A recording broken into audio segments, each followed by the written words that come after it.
Denver's taking on the Raiders this weekend at home. Could go to 2-0 here against a Raiders team that played a quality first half against the Rams and then fell apart, and then to me it would be helpful for Von Miller to have a good game for two reasons. One, for the obvious X's and O's reasons and being in Derek Carr's face, but two, the guys over on the other sideline saying we used to have somebody looking like that. Yeah, we had a similar player to that. How long does that last, do you think, that feeling of until you start winning, until you start consistently winning, because the trust of the players in that locker room are saying, wait a minute, you just traded away our best player, so now we have to trust you with the plan, the overall plan that you're going to get us to where we want to go. Right. And if you keep making moves that don't bear fruit early, man, it will erode a locker room like no other.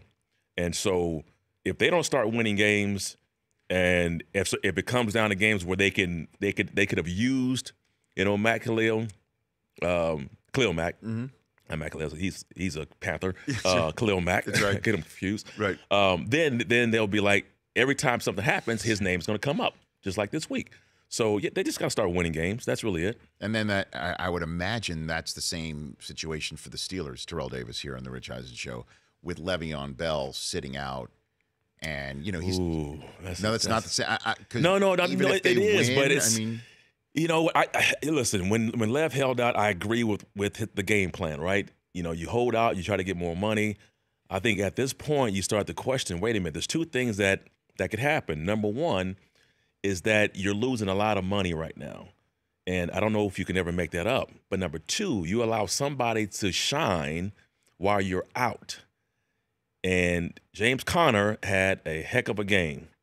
And so every day or every week he has a good game and Lev Bell is holding out, he is going to be more and more moving the needle to them saying, listen, we're just going to trade Bell. He's a cheaper version of him. He's not quite Lev Bell. Let's just be honest. He's not that.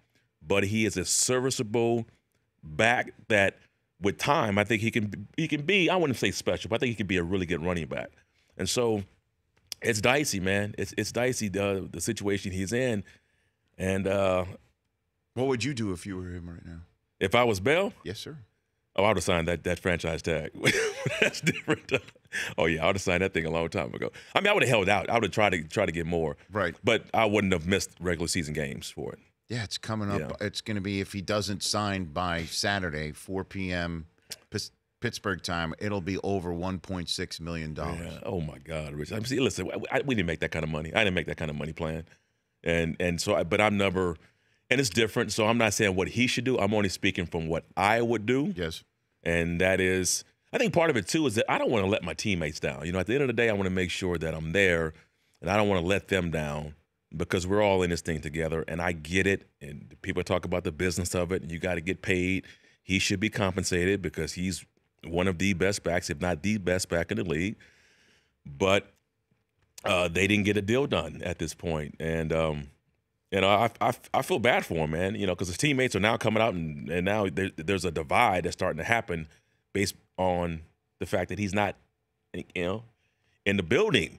And so how's that going to work out when he comes back? Well, they're all saying right now, hey, we'll welcome back with open arms. Absolutely, we can't wait for him to come back. And he's telling MJD, Maurice Jones-Drew, that, I heard what they had to say, but, when I come back, everything's going to be fine.